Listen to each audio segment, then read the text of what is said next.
Welcome to the Peep Show podcast. Your glance at sex and social justice. With Jesse and PJ Sage. Welcome to another episode of the Peep Show podcast. This week we have a special episode covering the Hacking Hustling event at Eyebeam in New York City. We will be talking to several people who participated in this two-day event. Organizers Mistress Danielle Blunt and Melissa Gira Grant, Eyebeam staff, the Whores Will Survive exhibit curator, one of the Tea for Tech workshop facilitators, and a sex worker and her client who were in attendance. Hi everyone, we're back.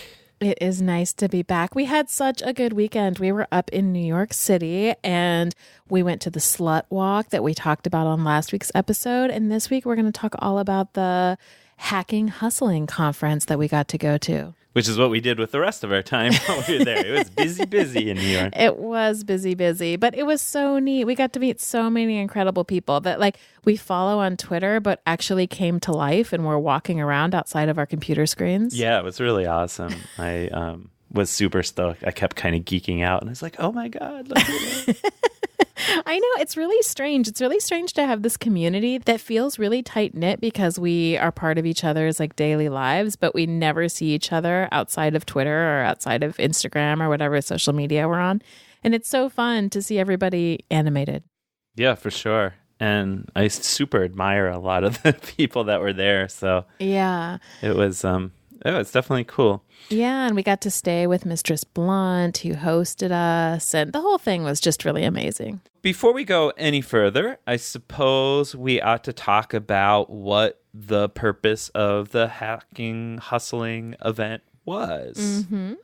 And for those of you who happen to listen to our Theorizing the Web special episode back in April is when the episode came out on June 2nd, but the conference itself was at the end of April. Right. And so for those of you who happen to listen to that, you'll know that in general, we've been engaged with the tech world. We've gone to a number of tech events this year. And in that episode in particular, we expressed some concern that the tech world's largely been oblivious to... Or silent or something. Yeah. To FOSTA SESTA and its impact on sex workers. It's really profound and dangerous impact on the sex work community. Yeah, and all we ever hear about in our communities. Yeah, I mean, it is the singular topic that has dominated conversation for the last year. So it turns out that Ingrid Burrington, who was at Theorizing the Web last April, is one of the folks who was kind of instrumental in making the Hacking Hustling event happen and arranging things with Eyebeam, the venue. And so we had a conversation with her about this very issue. Yeah, why don't we turn to that now? There's a lot of organizations in New York City that want to place themselves at the intersection of ethics, policy, technology, justice, and almost nothing about FOSTA SESTA through all of the debate over it into it being passed into law. And that's, I shouldn't be surprised, but I remain sort of confused and sad. Yeah. Right. I think that's how we feel too. Exactly. Yeah. And having been part of many of those institutions for a long time, I think we wanted to believe that people would be talking about it more than they are, but it's, I think, come as a surprise to us as well how difficult it's been to have these conversations, which is part of the reason we drove up here from Pittsburgh to be part of it. Which is really cool, especially with institutions that tend to have what they kind of deem a much more specific purview, or there's a specific set of issues they work on. It's this touches what you do in some way, no matter what you're working on. If you're we really work on labor, I'm this is a labor issue. Right. We work on misinformation in digital platforms. I'm how do you think this law got passed? Yeah. Another thing that came out of our conversation with Ingrid was a discussion of shadow banning, which is super relevant to sex workers, particularly online sex workers. Yeah, totally.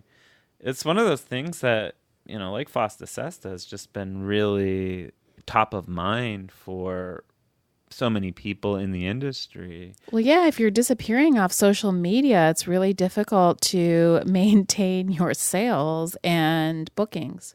Yeah, and it's also one of these things that it just seems that the tech world isn't taking very seriously. Yeah, let's just go ahead and jump to that conversation.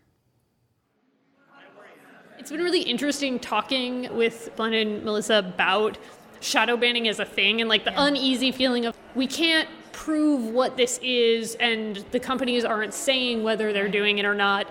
And so figuring out how to respond to it when you also, like, it's like being gaslit by the platform. Yeah. That's exactly. Well, it's really interesting because when we were at Theorizing the Web and we were trying to have an online conversation on the hashtags about the fact that that wasn't going on, like I was currently shadow banned, so I was like not even part of the conversation. And there's something really interesting. That profound irony that actually part of the problem with shadow banning is it makes it difficult to have conversations about shadow banning because you are disappeared from the very platforms on which you used to have these conversations. And even then, it's like it's something that I can see on my mind. Like, I mean, I would love to see a deep dive sort of attempt to like forensically create the conditions of shadow banning, just because the extent to which it's like not believed, and also that it's like, well, I have all these screenshots. That's all I've got. It sucks because it's clear there's something happening, but it's not very well formed. One thing sex workers are able to do is measure shadow banning in terms of their income. So there's this other very empirical reality that, though sometimes the evidence becomes the precondition to having those debates. But yeah, I totally feel you. Yeah. So the event kicked off with a big panel on Thursday night. Do you want to maybe describe for folks what that looked like? Yeah, it was really great. The way that it was set up is that before there was any sort of discussion of tech in a very technical way, first, there was a panel of sex workers who talked about their own concerns. And so the idea was to kind of flip the script on tech not paying attention to sex workers and instead focusing on sex workers and their stories and then only going out to the more technical after that. There was a wide range of people, and Tina Horn introduced the event and actually kind of went through the rules. So I'm Tina, and I'm going to read these community agreements. This is a consent-forward space. If you're going to be posting images of anybody other than the people on the panel, please ask for consent first. Also, everybody on the panel, do you have everyone's consent to have your picture taken and posted on the internet? It's also okay if you don't. Okay. Oh, also we're live streaming, so it's already Don't steal from sex workers. Our work is erased all the time. You are here to learn, so if you learn something, quote your motherfucking sources. And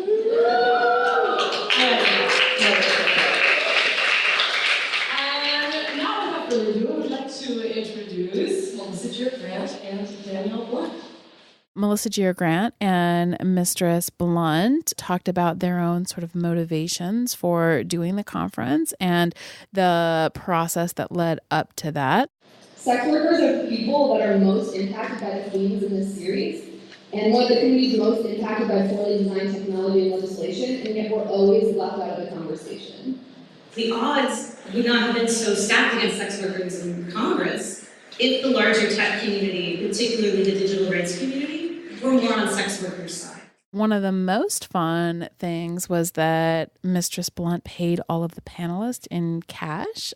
One lesson that you're about to learn is payment up front.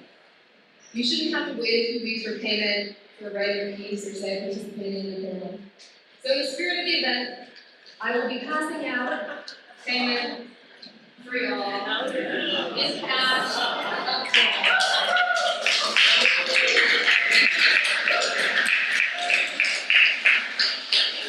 Yeah, that was a funny moment. Yeah, and I think actually it was really symbolic too, because part of the tech issues that all of us have, and I can speak to this as a writer who talks about sex work issues, is that anytime we get paid for our services, we have to also disclose our legal names and our addresses, and all of that information and data is stored. So one of the things that the organizers of this conference wanted to do is set an example for how you could run a conference and pay people without putting their security at risk. Right. And also is just a great reminder that sex workers' time and expertise is valuable and ought to be valued. Yeah. Literally. Yeah. So that was really nice. And then it was opened up to the panelists. So there were 4 panelists: Lorelei Lee, Kira St. James, Bardo Smith, and Ashley Page. And they all talked individually about their own work history, the ways in which they've used technology in their jobs, and the challenges that they've faced. One of my favorite parts was when Lorelei Lee was giving her introduction, and she was talking about sex work Twitter. I did an interview in 2009 or something where somebody asked me if Twitter was the sex worker LinkedIn, and I was like, what is LinkedIn? But so I think yes. Then later on, she talked about struggling with payment processors to make a parody porn based on the X-Files. We also couldn't do anything with bestiality, but that meant we couldn't have any mythical creatures, like no unicorns, no aliens, no vampires, no humanoid aliens. But then I would get into a big fight about how human you would have to look like. If I just did like a little effect where my eyes glowed and you want the alien, is that okay? It's not okay. I did an X-Files parody that was like so important to me, and I love it so much. But in order for me to be an alien in it, I could not. No one could touch me. I could be a naked humanoid alien if no one touched me. Those were so, I mean, this sounds a little bit frivolous, but of course, the ways that payment processors impact our work it becomes much more impactful than that. And then after all of them got a chance to speak and to share their stories, the organizers opened it up to questions. During the event, there was also a really cool exhibit called Whores Will Rise that featured protest art and resistance ephemera against FOSTA SESTA. This really moving community art show was curated by Britt Schulte, and we were fortunate enough to get to talk to them about the motivation behind it. We are here with the curator for the arts part of this conference. My name is Britt Schulte. Okay, and who do you work with? So right now I currently organize with the Support Host Collective. I also work with Survived and Punished New York, and I was formerly a part of Survivors Against SESTA, which has recently sunset but still exists as a resource hub online. Tell us a little bit about what you have in the space here. Absolutely. So what folks would see around them right now, there are walls filled with resistance art, with protest art, with ephemera from recent demonstrations organized around the country against FOSTA and SESTA, primarily demonstrations that took place on June 2nd of this year called International Whores Day. So we have photographs from Oakland, from Chicago, from New York, from DC. We have decorated red parasols. We have the very signs that people carried through the streets. We have banners. We have art that was created by amazing movement artists in the trans community as well as sex working community. And we have everything from platform high heels that people marched in, as well as some new digital resources that have been released for this show right now. So is this going to be here all weekend? It will be. So this show will run throughout the weekend, including during when the workshops are going to be held on Saturday, and it'll come down on Monday. What I think so interesting about how this is all set up is that a lot of the art and the visually interesting things in here seem to be actually like from the streets, right? Exactly.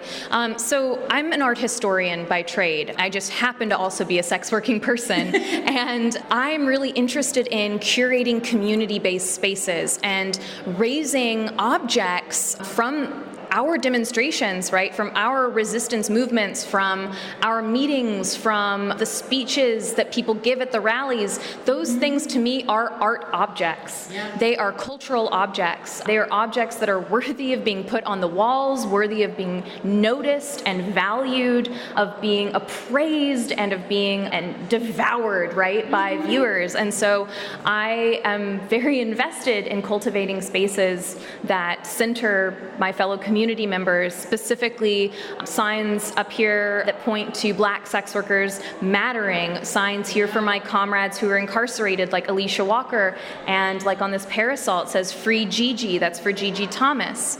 I have art here from Micah Bazant, which features the faces of Nana and Jessica Raven, who are activists and brilliant folks holding it down in DC right now. Yeah. These are art objects. These are resistance objects. I think they're one and the same, and I'm excited that Eyebeam and the organizers of Hacking Hustling feel the same way, that art is labor and labor is our power, and we can fight back with our art objects, just like we can fight back in the streets. It's really moving to me. I think, being able to be in the presence of a lot of, what we're in the moment, these kind of live expressions, I guess. These are our memories, right? Yeah. These are tangible memories of our collective power. These are tangible pieces of evidence that sex workers marched through the streets demanding work, demanding equal rights, demanding an end to criminalization and police brutality. And so, yeah, you're right to feel emotional, you're right to feel the charge in the room, because these are living objects. They're objects that are the extensions of our community. It's our visual representation, that ephemera that's left behind, when we're done marching. Yeah, I'm so thrilled to have had a chance to talk to you about this and really to put it all in context. Yeah. Thank you so much. Thank y'all. We also had a chance to talk to two of the Eyebeam staff members who were instrumental in facilitating and hosting the event. We're going to turn to them now so they can tell us a little bit about the history of Eyebeam and why Eyebeam thought hacking hustling was a good fit for their mission. My name's Joanna Gould. I'm the Director for External Relations at Eyebeam, which basically means I talk about the organization a lot, then I ask people for money. Oh, okay. So that's what I do. And the nice thing about my job is I genuinely believe in what Eyebeam's doing, so it's actually very easy. Tell us a little bit about what Eyebeam does.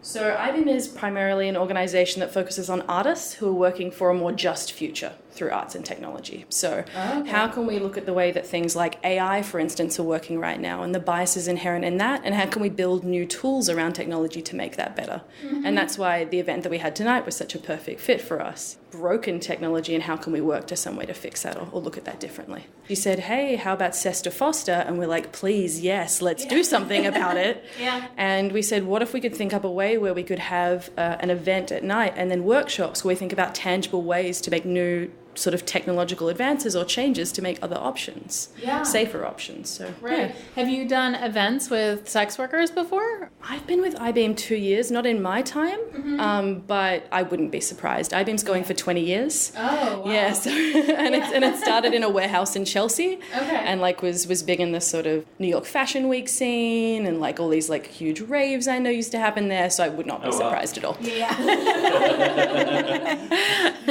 How then does this event fit into kind of the current mission of Eyebeam? That's a super good question. I think we are always looking for people who are there to be critical and creative with technology, and I think this was a perfect opportunity there. Yeah. It was critical of something, largely that was taken away, but definitely the fact that there was that space and it was problematic in the ways that it could be taken away. So I think people who are offering those options or want to offer those options, that's where we can be a fulcrum for things. Yeah. Thanks. My name's Sally Szwed, and I'm the Director of Programs here. So our core programs are our residency, which we've been running for the 20 years that we've been around. We currently have about 9 artists in residence. They're here for an entire year. Oh, wow. We offer them financial support as well as access to our network of about 500 alum and a shared workspace, and then also these kinds of platforms to share with the world what they're working on. And a lot of them happen here in our space, but we also have a number of different kinds of partnerships that we work on to really get their work out to all different kinds of audiences, intimate spaces, intimate conversations that we can have here in our home, but also, working with other organizations to expand the reach of what they're doing. Is this sort of like tech event unusual for you guys? No, not at all. Okay. So we're an organization that's been looking at the intersections of art and technology since our founding. That was sort of the motivation behind the founding of Eyebeam. And more specifically through the lens of society. So how both art and technology are affecting our everyday lives, are affecting politics, are affecting social movements, social issues. So that's very much core to what we do. Yeah. So can you tell us a little bit about how this particular event came to be here? Yeah, absolutely. So the residents really are the kind of wheelhouse of everything that we do. So often when we share the work of our residents, it can be an artist talk by them in conversation with someone else, sharing, let's say, a screening of a film that they're working on. It can be a very straightforward presentation of their work.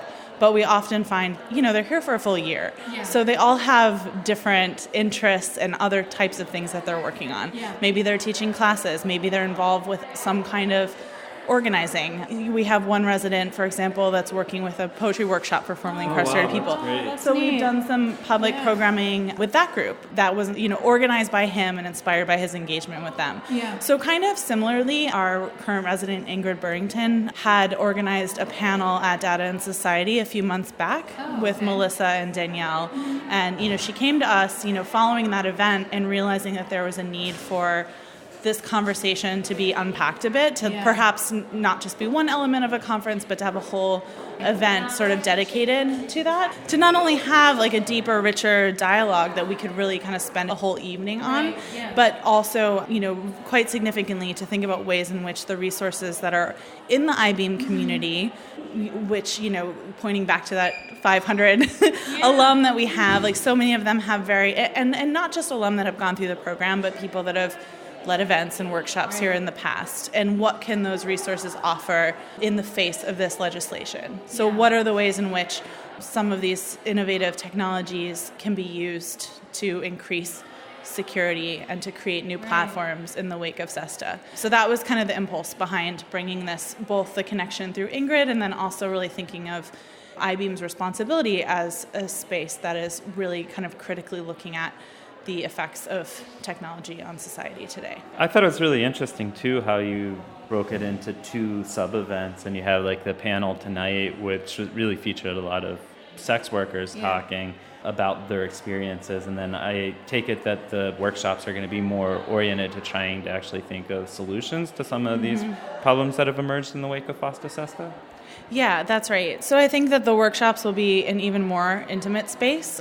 It'll probably be an even smaller convening, but who knows? We're not turning anyone away. So, I think we have a little over 30 or maybe about 40 people registered, but after tonight, who knows? So T for Tech, who's leading the workshops, the demos, it'll be a combination of even more of a deep dive into some of these issues and the particular technologies and platforms that are out there, but also like a very tactical, hands-on, bring your devices, we'll install different kinds of encryption and security. Yeah, so there'll be a mix of both, but certainly it'll be a bit more hands-on and some like individualized attention to some of those needs. And we're expecting for that program to even shift a bit after tonight's program, as there are conversations that are happening as we speak that might bring different needs to the surface.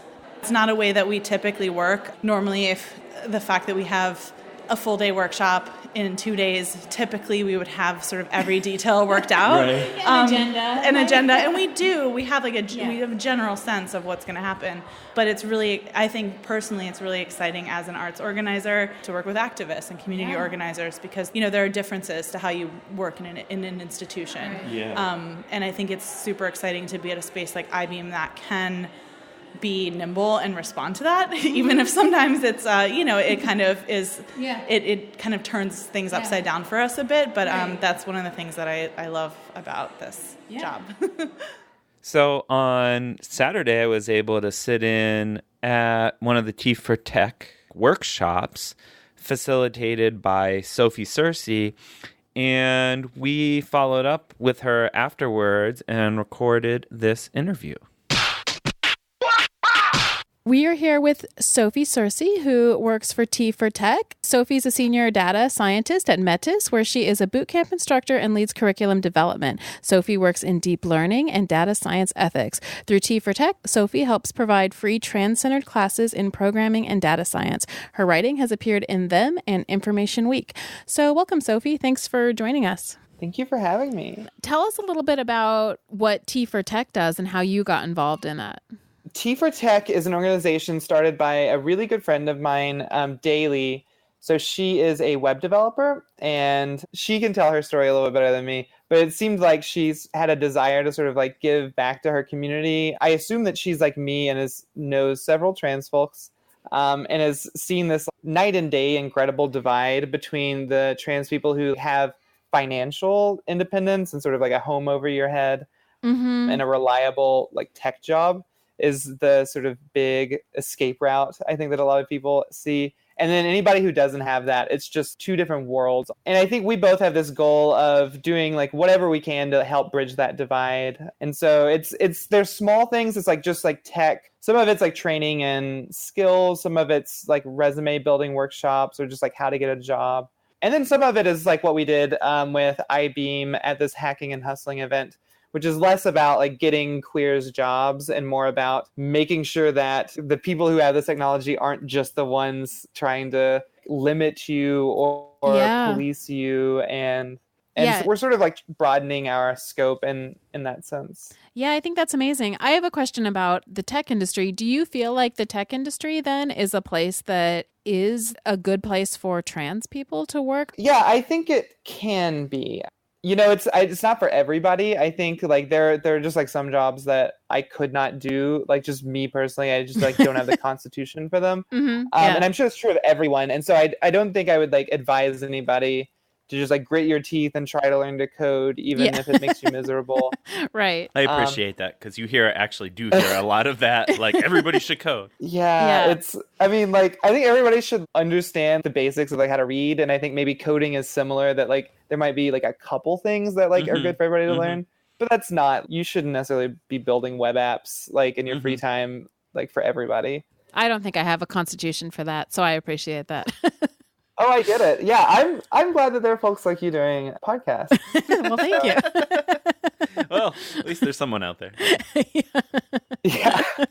No, but as far as a place to work, I think tech can be a good place. It is far, far from perfect. And there are just like issues about job security, about, you know, like double standards or just like trans people being singled out that I've seen, just like in those that I know anecdotally. I'm not aware of any like broad research on this field is better for queer people or trans people. One thing about tech jobs is they tend to be pretty well paying. So if, you know, you are suited. Well, yeah. And like my social circle is mostly trans women. And I think like if you grow up and you're sort of like assigned male and you like have to like live in this world and do some male coded profession, right? Like the one where you get to hide in your computer and like not really be that macho. For some people, I think it like fit better than others. Yeah, I never thought about it that way. Yeah. But that's actually, that really kind of is interesting and makes a lot of sense. The flip side of some of that, maybe it's worth talking about it too, is that trans women also seem to be overrepresented in sex work. And maybe that's because, in part, of some of the difficulties that trans people face in finding conventional in like traditional employment. Yeah. Yeah, but I just thought it's worth noting, and we were really appreciative to see T for Tech leading these workshops. But, you know, at the same time, I was also thinking, well, yeah, that's great. That makes a lot of sense because there's a real connection between the trans community and the sex worker community. As an observation, I think that's sort of just like self-evidently true. I can't really sort of speculate on that connection as much, so I'll definitely stay in my lane there. Do you think that T for Tech had a good experience there? What was that connection like, or building those bridges between like your tech and trans community and like the sex work community? Oh my gosh, absolutely. We're a small-ish organization, but before we ever even did that collaboration, like we already just like within our members had some overlap. Just like folks who like both work in tech and like have some background in sex work. Yeah. So like that was already there. I'll speak for myself, but I know the other folks that were there, we just like felt really honored to even just be asked to provide that, to like be there and to be part of the workshops. Mm-hmm. Yeah. Mm-hmm. I'd never been to Eyebeam. Eyebeam is just an amazing space. It was. Yeah. And like Melissa, I followed her for forever on Twitter, and I just like never gotten to meet her. So I was sort of like the fangirl who happened to also be teaching a workshop. Yeah. No, I think that because we come out of the sex work community, and I think the sex work community, particularly the ones that put on this conference, were so happy to have found Tea for Tech, because the fear was that you would bring in, programmers and tech people who aren't part of marginalized communities, who wouldn't understand, who would just come in and be like, this is the solution to all of your problems, without understanding like the broader social issues. So, and the dangers that people face. Yeah.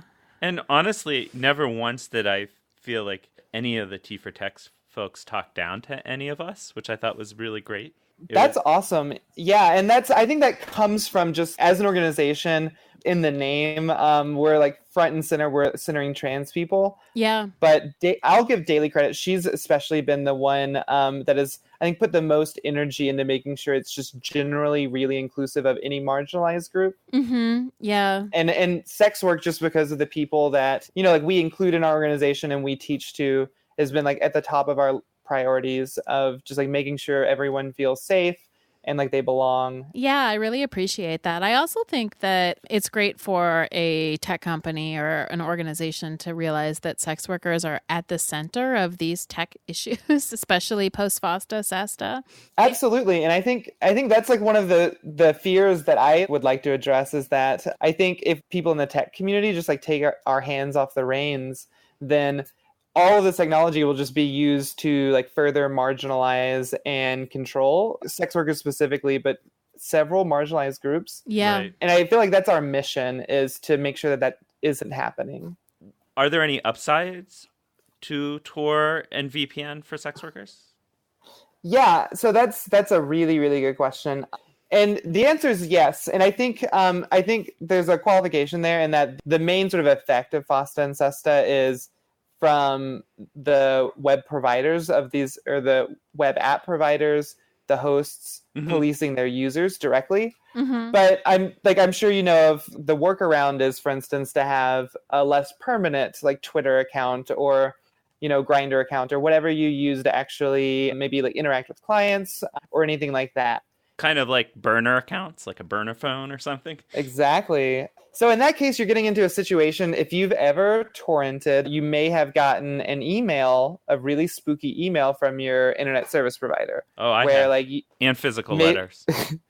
Oh, yes. And so yeah, if we just like take a second to think about like how that works, is that you are on your computer, you're downloading, I don't know, Sorry to Bother You. It's a like cool movie, cool motion picture.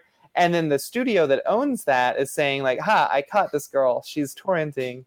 And somehow them realizing that somebody's torrenting gets back to you. Right. And not everybody knows how that works. And part of that is to do with vulnerabilities in BitTorrent and the whole torrenting system. Mm-hmm. But the way that works, though, is that if a company can find your IP address and connect your activity to that IP address through your ISP, your internet service provider, they can then connect that to you.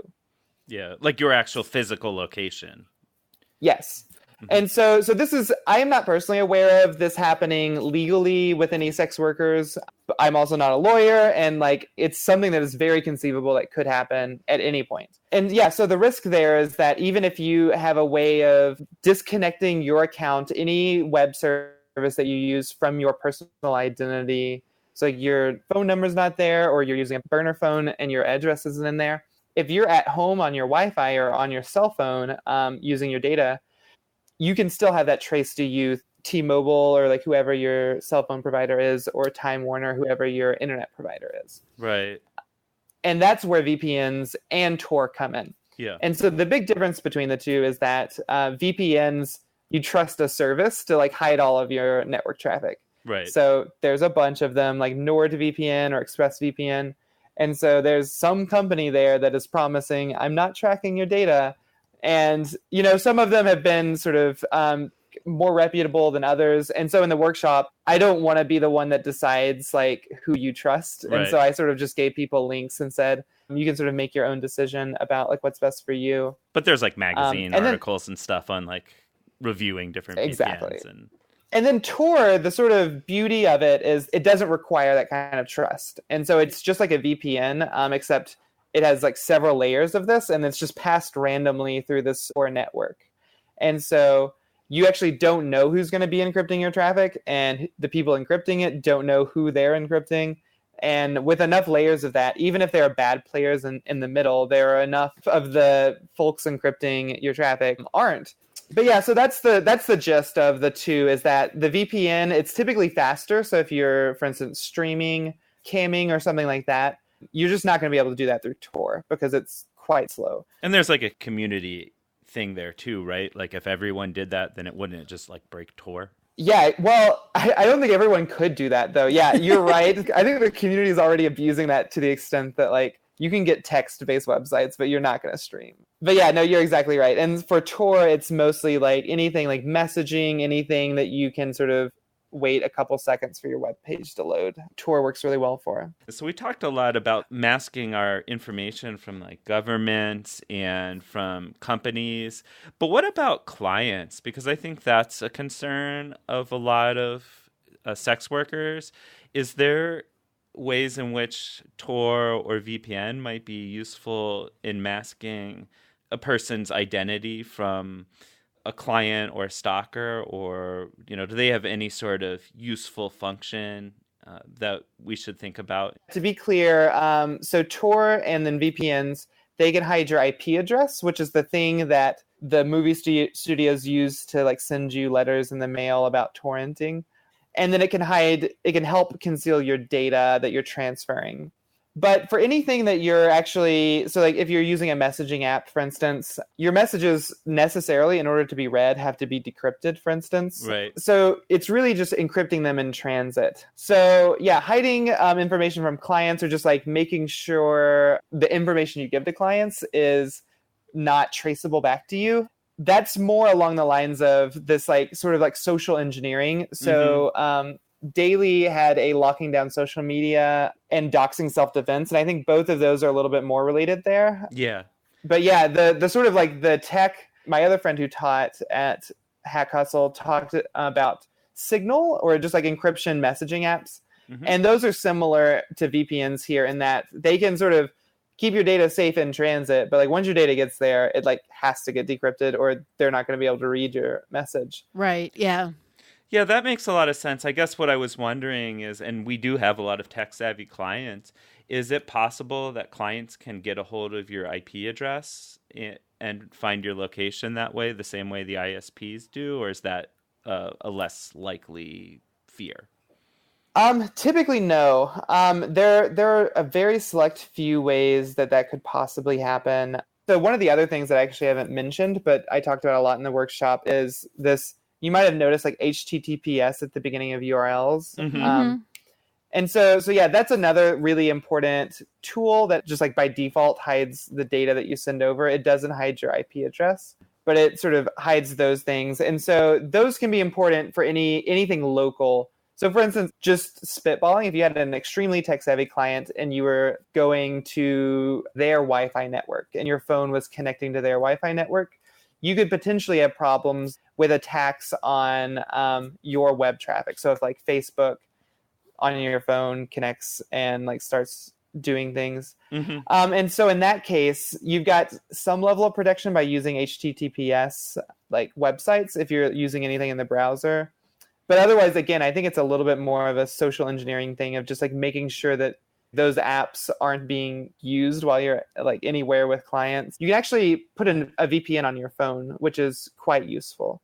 So then all of your network traffic is sort of routed through that VPN on your phone, and that would give you some level of protection. Oh, wow, right. Almost a year ago now, we did an episode where we interviewed journalist Kashmir Hill and talked about this several incidents where sex workers were being picked up by the Facebook people Instagram, you may know. The people you may know algorithms, just because they were like on the same Wi-Fi network or shared the same physical location. Would putting a VPN on your phone help with that sort of thing? Yeah, this is a thing that we talked about a lot in the workshop, and I'm really glad that you brought that up. So how we got on it at the workshop, somebody asked if maybe using a VPN is incriminating. And so I actually likened it to something like PrEP or Truvada, which is not necessarily used by anyone who's like doing anything nefarious. It's like it's just good hygiene is how I put it. And I think that's especially the case for cell phones. So on your cell phone, it's just good hygiene to, if you can afford it, if you have the money, it's like $50 to $100 a year for a VPN. Just go ahead, set that up and like leave it on. And then every time you connect on your phone, you're actually hiding your IP address, which is your location. So Facebook would have no way to do that using your IP address, which is one of the common ways that they do that. And the other one is just by turning on the GPS on your phone. And you can actually go through in iOS, not using encryption, but just turning off that setting. You can use VPNs to hide your IP address. That's one way that Facebook could connect you to somebody on the same Wi-Fi network. They can also use GPS to connect you like based on your GPS location. So if you go to privacy and then you just turn off, say Facebook can never use my location, you don't have to worry about that second one about GPS or your IP address.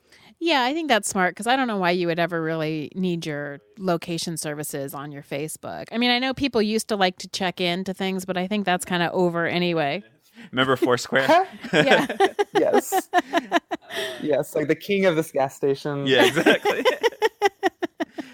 No, I think that's great. That's actually like really practical advice. Most of the VPN services actually give you packages of 3 or 4 or however many simultaneous devices. So if you're a tech nerd and you have like 6 devices, you might use them all. But if you have like a partner or just like somebody you want to also like share that subscription with, it's like the family plan. Exactly. Is there any other last things that you want to say that you think are important before we wrap up?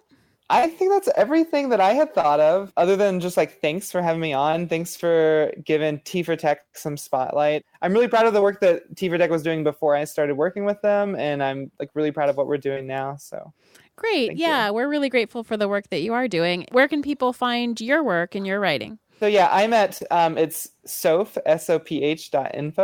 Okay. So it's really easy. That is easy. And yeah, I've got all of my work. I've got some personal blog stuff there too. Awesome. Okay. Thank you so much. Thank you.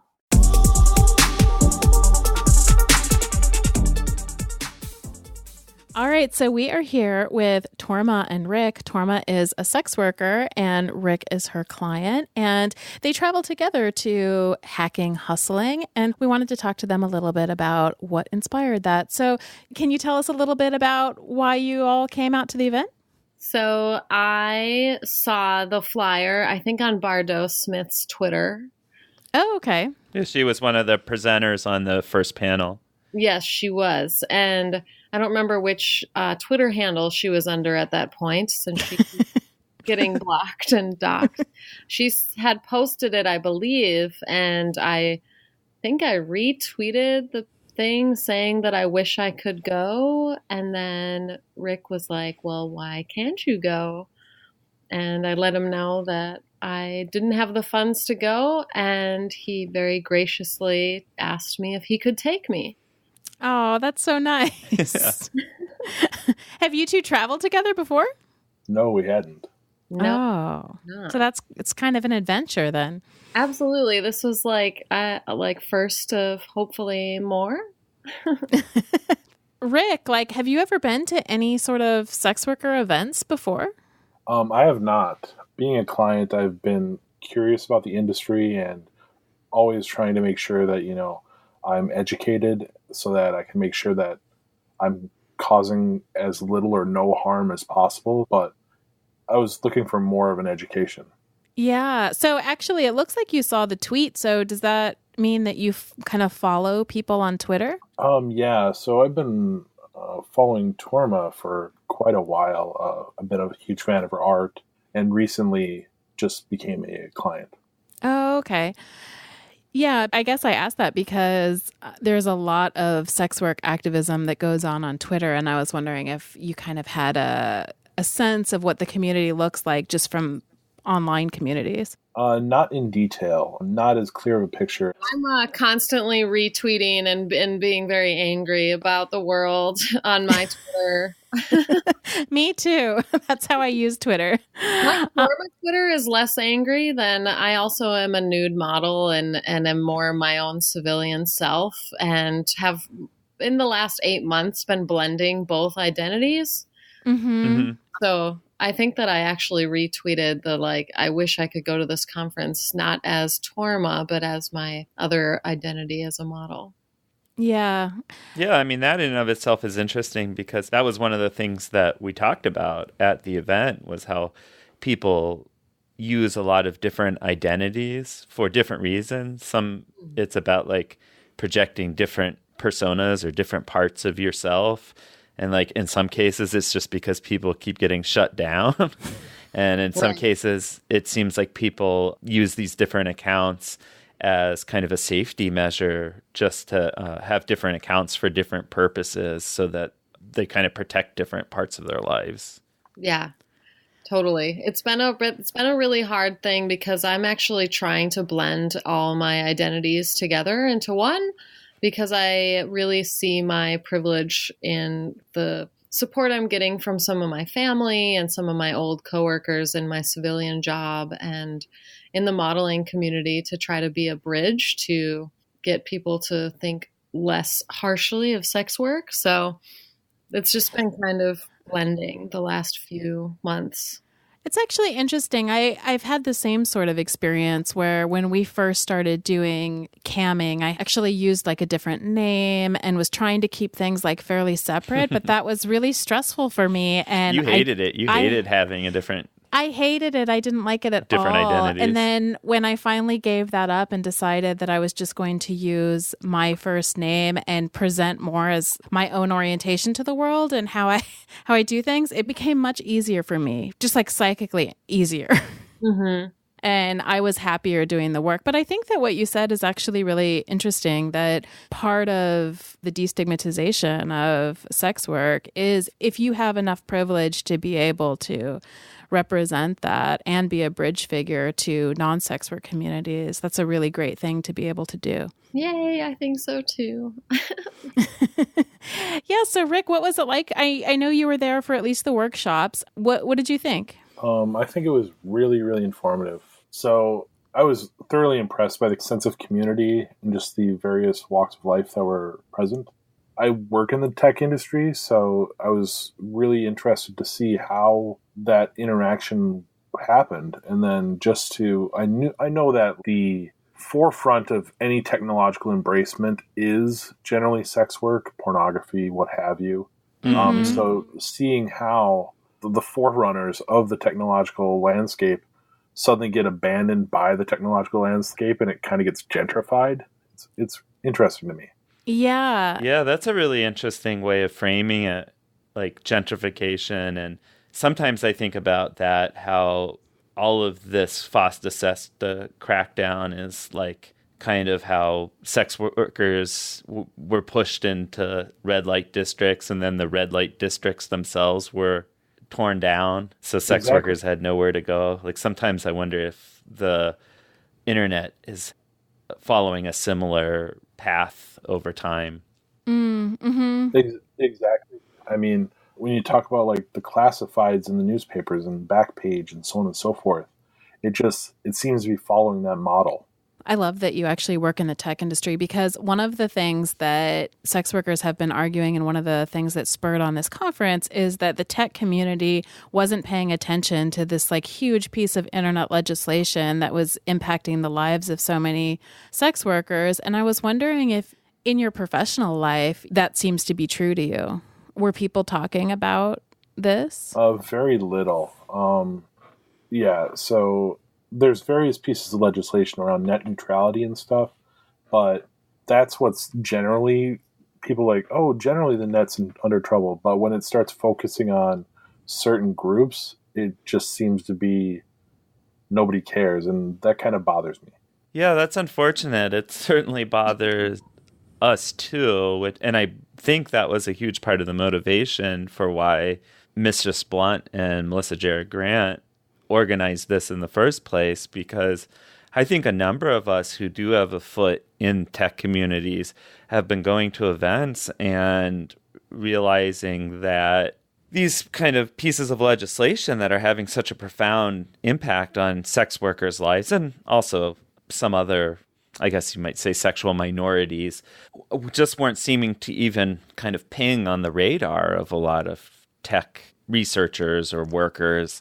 I don't know. I mean, I think that maybe this event hopefully was like one first step towards a corrective, but there's definitely a broader conversation to be had about how we can move from having these conversations within sex work circles and having a few tech people present to like bringing these conversations more directly to the tech world, and like how we can get more of a conversation back and forth. Because I feel like, I don't know, in the last year, it seems like sex workers just haven't been heard. We've certainly been talking a lot about FOSTA SESTA and how harmful it is, but I'm just not so sure that we're being heard outside of our own circles. I agree. I don't think so either. Yeah, that's been really frustrating, because I feel like everybody is so loud, but we're loud like within an echo chamber that nobody else is listening to. Yes. Which is definitely why it's really cool to have, Rick traveling to this event, and, both as a client and as a tech industry person. I think that's both really interesting, because I think that's, to me, one of our like untapped strength is figuring out how we can build more solidarity with clients. Yeah. Because they're also implicated in all of this stuff, and they also have a foot in a lot of other worlds, and trying to figure out how we can build more bridges with our clients in terms of changing these policies, and also just building more connections and more knowledge. It just seems really important to me. Absolutely. I know that Rick was kind of talking to me on the plane out there about possibly wanting to be a bigger voice for clients, so that made me feel happy. Oh, yeah. We were actually on another episode talking to Lola Davina, who's written a book on thriving in sex work. And one of the things that she was saying is that if we are going to kind of get over the stigma of sex work, that sex workers aren't going to be able to do this alone. We actually need our clients to also like have our back in some way. And I think that that's a conversation that's not happening as much. Mm-hmm. Even looking for literature online, there's not a lot of stuff about clients coming out and saying, hey, I'm a client. And it seems to be a huge disparity, and I can understand some of the frustration. Yeah, I've been thinking a lot about that actually recently as a writer, thinking that I would love to tell more stories of clients and where they're coming from, because I think you're right. I don't think that there's a lot of that at all. Well, maybe we can hook up and talk about that. Yeah. That's what I was just thinking. Yeah, because I think a part of the problem, too, is that clients often get portrayed as like predators. Yeah. And that then really feeds into this trafficking narrative, feeds into the idea that sex workers can't possibly be doing this work of their own volition, and that the work itself is inherently like dangerous. And I mean, maybe there is some danger there. I don't want to downplay that. Like, it's not like it's, all like candy and rainbows, but the idea that it is so inherently oppressive, I think, is really tied into the demonization of clients. And of course, that's like the basis of the Nordic model, for example, right? Is like criminalizing the clients. Right. And part of the problem there is that I think in a lot of ways, anti-sex work activists have managed to totally dehumanize the clients. And I think so there does seem to be some power in like representing clients, and some real political power in making them real and human and visible. And undoing some of the damage that's done by only painting them as, in that negative light. Yeah. Absolutely. I mean, that's another episode possibly with me and my other things that I'm doing. But I'm also a therapist, and I talk a lot with my clients on relationships, and then couples and people getting their needs met through non-monogamy, but also using sex work and, destigmatizing it with my clients and really pushing it as an option to get a soft jump into threesomes or get a soft jump to, having your partner have sex with another person as a way to get rid of a lot of the boundary discussions. Right. Yeah, in a safe, kind of contained way. Right. Absolutely. Tell us what the best part of your trip was. Well, my best part for Rick and I together was probably our time we went and had a 12-course meal, and I Whoa. go unbutton my pants because I was so full. What did you eat in 12 courses? We were at this place called the Musket Room, and it's New Zealand style cuisine, and Rick has eaten there a few times. What was my favorite part of the meal? Do you remember? Oh, I do not recall exactly. I think that I really, really liked this little dish that had a raw egg on it, and it was just really simple potato. The honey potato. Yeah, it was so good. I tried to convince the busboy to bring me an extra piece of it. I'm a little jealous of both of you. We were so busy running around with microphones. I know. We didn't do anything like that. No, we had a good time too. Because that was the first time I've ever had a coursed meal.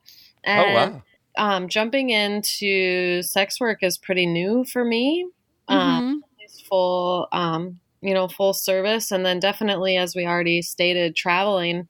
Accepting gifts has been a really hard thing for me to do, but Rick's been super, super easy for me to do it with and has been really kind. And that's nice. I actually was thinking as you were saying that's so opposite of your training as a therapist where you're not allowed to accept gifts at all. Right. Mm-hmm. Yeah, and I can understand why that would be difficult because you have to code switch a lot between those two different roles. Absolutely. Well, let's ask Rick what Rick's favorite part of it was. Yeah. While I enjoyed the meal immensely, I really enjoyed going through some art galleries. Oh, nice. That was great fun. And then just seeing Tourma connects with some of the luminaries in her profession that she really looks up to and follows. That's so sweet. It's really nice. I know. It's really nice. I was going to say my second favorite part that Rick wasn't a part of, but he was there. We were all at the workshops together, and then there was an after party where a bunch of sex workers got together at a little bar. And so I think that I really, really loved that experience as well, because I got to have a couple beers and, just kind of candidly chat with some people in New York about the conference and then of solidarity. That was really awesome. But it was even just awesome to have Rick support me just going to do that, because I've heard lots of horror stories of clients expecting their, person to be with them the whole time. And Rick really allowed me to have space and freedom to be able to go really network. And that's what I was doing. Yeah, that was awesome. Yeah, I mean, we hung out with you at that party and it was lovely. So it was really nice. What did you guys walk away with? What were your thoughts about either the community or the sort of advocacy that was happening at the conference, or just something cool you learned while you were there? I learned a lot of history about the internet that I was totally unaware of, and I was geeking out over that. Oh, that's fun. Unfortunately, it wasn't good history. It was a lot of information that's not passed around as knowledge on the internet. I think that I walked away wanting to tell my story more and wanting to be able to talk about this, and realizing, as we were already talking about in this conversation, about wanting to humanize sex workers, but also clients, and being able to do stuff like this is super important to me. And I do see that as a big part of how we can change the narrative. Yeah, absolutely. Rick, did you get a chance to stop into the gallery there? Oh, I did. Before the presentation on Thursday evening, Tourma and I were able to walk through and pick up some literature. But it was interesting because I'm a huge fan of Molly Crabapple's art. Oh, me too. I know. I recognized it immediately on the wall, and I'm like, oh, so that's did awesome. I. Yeah. It was really cool. And there's this, she did a sketch of Lorelei Lee, who I also like admire tremendously. And I like literally had goosebumps. I was like, to see like one of my favorite artists drawing one of my favorite people, like it really like hit me in like a little emotional spot that's making me tear up. So good. I love the people in this in this industry. So good. Yeah. Is there anything else that you guys would like to say before we wrap this up? I just was, I'm still coming down from the fact that I was able to go. Rick and I had lunch earlier today, and I still feel like I'm on cloud 9, like, oh my God, I did this beautiful thing and was able to meet this wonderful community out on the East Coast. And I'm, still accepting the beautiful trip out there. So I'm still up on this really high cloud of what a wonderful experience. And I'm really, really hoping that they do more of these workshops. And Minneapolis SWAP is pretty well established. And I'd love to take some of the stuff that I learned from the conference to our group here and start getting into more activism.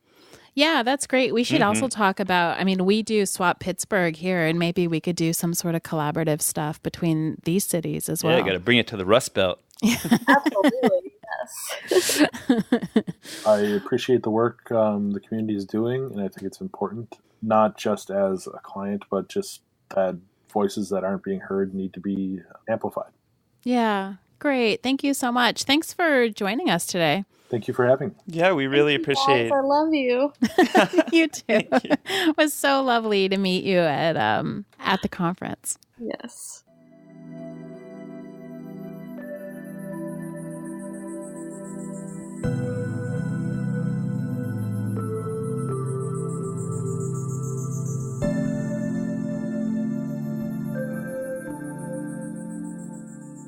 I'm Danielle Blunt. I'm a New York City-based dominatrix and sex worker rights activist. And I'm Melissa Gira Grant. I am an author of the book Playing the Whore, The Work of Sex Work, and senior staff reporter at The Appeal, covering criminal justice, sex work, trafficking, and immigration. Awesome. And can you tell us why you two decided to run this conference? Yeah, there seemed to be a gap in information, and tech as a community just wasn't touching on the effects of SESTA and FOSTA, and it's really alienating to be left out of the conversation and left out of the room when decisions are being made. And we wanted to begin to bridge that gap and remind people that we're here and that we're affected by these technologies and these legislations, and that we're the experts of our own experience, and that we have within us as individuals and as a community a lot of the resources and answers. It also, just on a history note, started as a conversation between the two of us at a community meeting we were both present at that happened to be the morning after Backpage was seized by DOJ. And I don't know, it was 2-minute conversation where we got on the same page about tech institutions that were, if not actively exclusive to sex workers, had not really figured out how to include sex workers. And so what came out of that conversation was the original idea was to do an event here at Eyebeam, and we did a panel first at a conference called Future Perfect, organized by Ingrid Burrington at Data and Society. And as far as we know, it's the only time that Data and Society has done any programming around sex work, which, if you think about it, this is an institution that's dedicated to sort of talking about the internet and our rights and how all of these technologies that are so embedded in our lives come with all of these inherently political questions. And yet this is just not something that they had on their radar until we brought it to them. Eyebeam is an institution that I first met through a sex worker project. It was it wasn't run by a sex worker, but it was a piece of installation, sort of, I don't know how to describe it. It was sort of like a sculpture with a political purpose behind it. Social sculpture? I don't know what you would call that, but it was sure. It was like that. It was called the Aphrodite Project Platforms, and it was created by an Eyebeam resident named Noreen Letty, and it involved a platform shoe that had a GPS generating device in it so that a sex worker could share her location on a map with this trusted circle of people. And in 2006, when that came out, it was kind of like, oh. And so I did a talk at that event along with like Tracy Kwan, like the sex worker and author. And, so she kind of brought us in like after the fact to sort of give context to the project. And what we were able to do in this space was, it's not like it took 12 years for this to happen. I think in some ways it took this crisis in the community for this to happen. That was SESTA.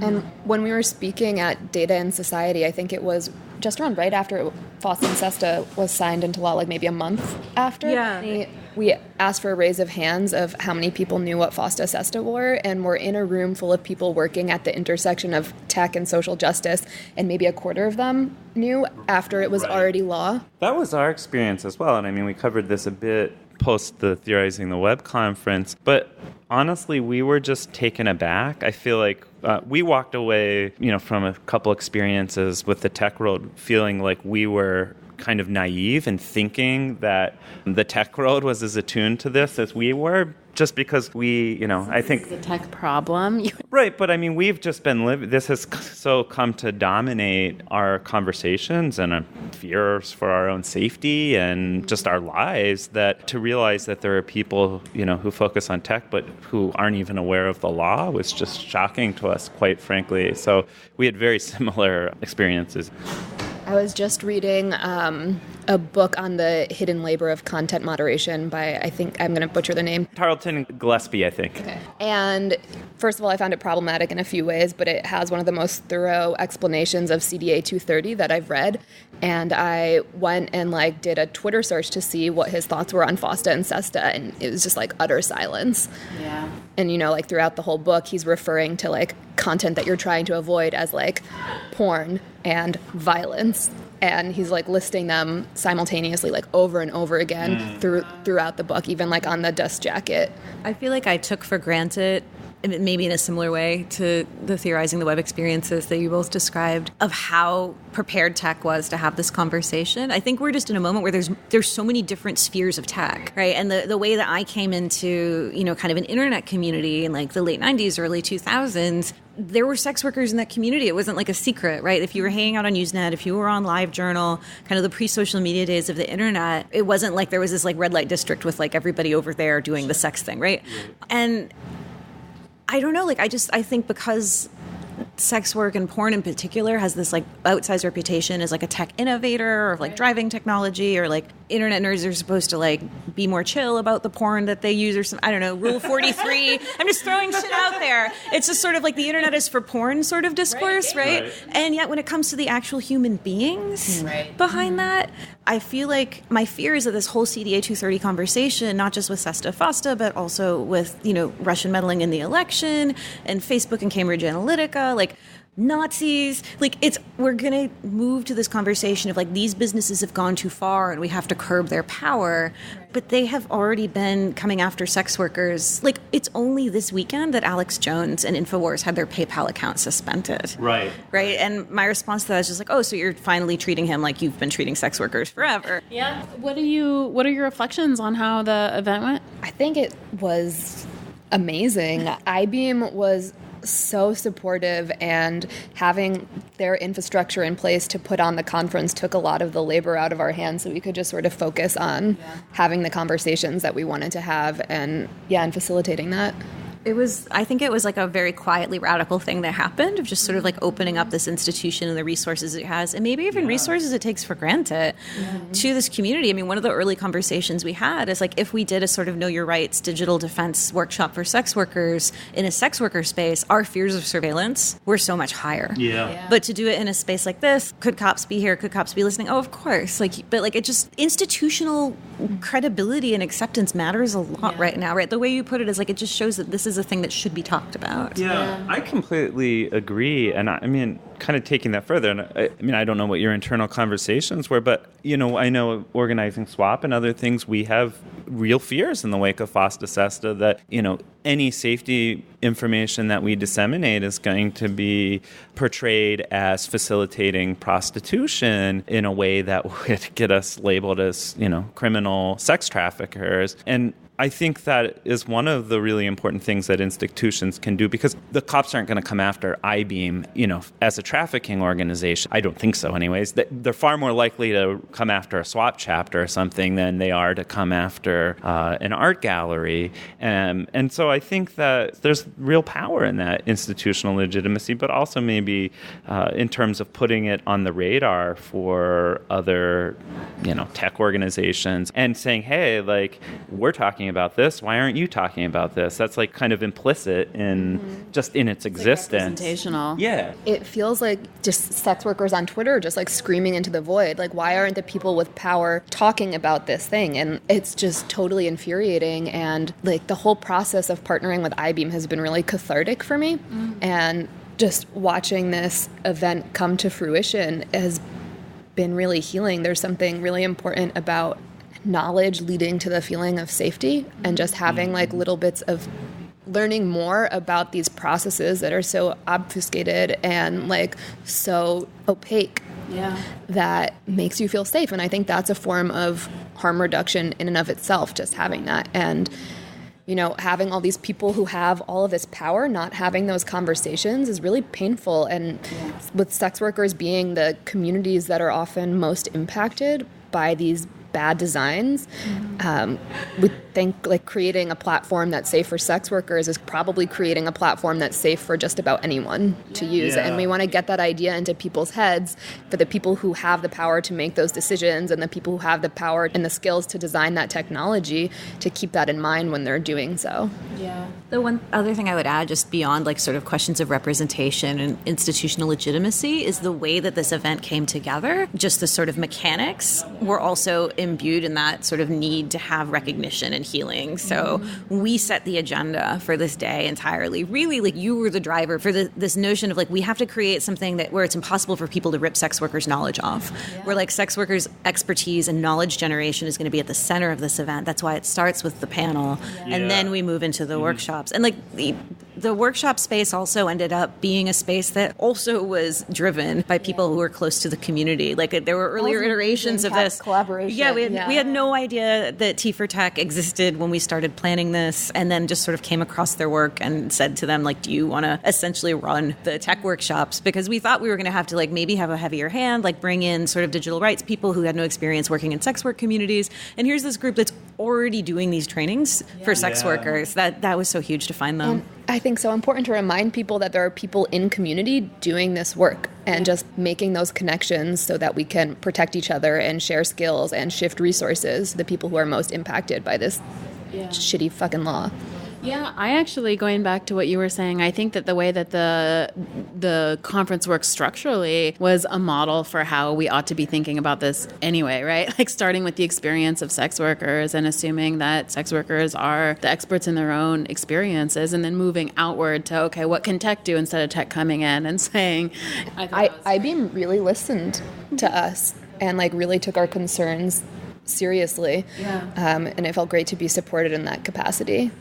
One of the things Daly said in the kind of introductory part to the workshop today about sort of digital self-defense and digital hygiene and security hygiene is that like caring, self-care is an act of caring for others. And I feel like that's also what happened in this space and what the space modeled, not to be like overly woo about it, but it's just like, you can be overly, I mean, when I was very emotional on Thursday too, like when I was leaving, and I had this like really intense conversation with Roddy, the director of Eyebeam, about like, the first thing that brought him to Eyebeam was the Aphrodite Project platforms that he saw exhibited before he ever knew that Eyebeam existed. And that's what put Eyebeam on the map for him. So not to overstate that, like, we have been having these conversations for a long time. We have been having these conversations for a long time. And like, I think part of what feels healing is this sort of recovery of knowledge and like pulling those threads of networks tighter in a moment where like what SESTA FOSTA has been most insidious with, right? Because there's been no prosecutions. Right. But it has created this chilling effect where it would be so easy for people to further dissociate from sex workers. And this was an opportunity to say, like, you don't have to do that. And actually, we've got this. We just need a room.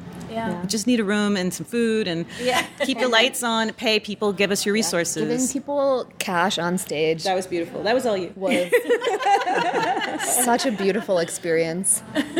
Oh my God. Being able to give people cash feels good, and paying people for their labor is really important, and having institutions recognize that. And, we rely on so much free labor for our community. It kind of exemplifies the way in which we ought to take sex workers' knowledge seriously and see it as a valuable thing. See sex workers as valuable people who contain valuable information. So what comes next? Someone asked for a West Coast version of it, and my attitude on that is like, if somebody can find a partner institution like this, like, we are happy to help you. Like, we'll package up how we did this and you can run with it. I think one of the other things that might come out of this is more regular workshops in New York, and that might also be something that can be portable, like have a portable curriculum that people could replicate elsewhere. I mean, for me, this was a revelatory thing. Like, I have not been engaged in sex worker activism, and I wouldn't describe my engagement in this event as sex worker activism. Like, I am desperately scared as a journalist that my sources are going to disappear, or that I am unintentionally going to put my sex worker sources at risk because of something that I'm doing. And so that was why journalists and advocates were so emphasized as well in the workshops. Like, please come and learn not how to put these networks that you have living inside your contacts at risk. And I think that goes back to what Daly was saying about security self-defense being a two-way street and being a form of harm reduction. Right. Yeah, so that's what has to happen next. I think we need to broaden out further to the networks that sex workers are part of and bring those folks closer. Yeah. And we'll have more information on hackinghustling.com as we come up with where we're going next with this. And you can already find all of the workshop materials there, as well as this beautiful poster that Ingrid Burrington created with us that talks about how the internet actually works and what your risks might be on different services. And it's very platform agnostic. There's a lot of stuff in there about Facebook because they're terrible, but but most of it I think should age very well as these technologies change. And there's our talk from the Future Perfect conference and our talk from the Eyebeam panel as well. So where can people find you?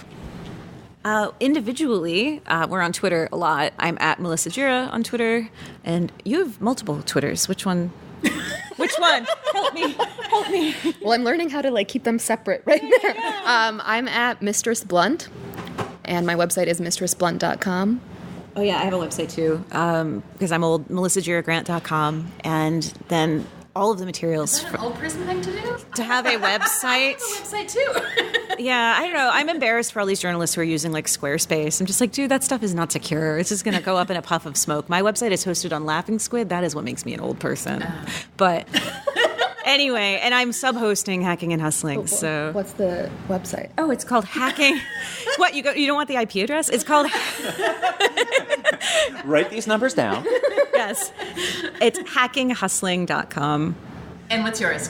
MelissaGiraGrant.com. Okay. Which is where Hacking Hustling lives right now. So, if anyone has a problem with that, I'll take the hit. It's fine. Okay.